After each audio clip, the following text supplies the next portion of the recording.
आज खूप लोक फक्त स्वामींना मानतात, पण आपले कुलदेव कुलदेवी विसरतात। पण स्वामी समर्थ स्वतः काय सांगतात माहितीये का? कुलदेव कुलदेवी हे सर्वात प्रथम। कुलदेव म्हणजे तुमच्या वंशाची, रक्तरेषेची आणि पूर्वजांच्या कर्मांची रक्षण करता शक्ती, जन्मापासून तुमच्या सोबत असलेली देवता।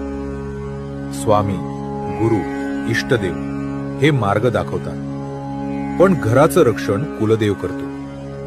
फक्त स्वामी भक्ती केली आणि कुलदेव विसरले तर भक्ती असते, पण आयुष्यात अडथळे राहतात। कृपा असते, पण स्थैर्य येत नाही। हे असंच आहे, छत रंगवलं पण पाया दुर्लक्षित केला। म्हणून स्वामी सांगतात, आधी कुलदेव कुलदेवी, मग स्वामी आणि गुरु।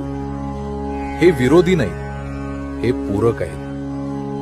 आजच मनात एवढंच म्हणा, माझ्या कुलदेव कुलदेवींना वंदन स्वामी, तुमची कृपा कायम ठेवा। इतकंच पुरेसं आहे। श्री स्वामी समर्थ।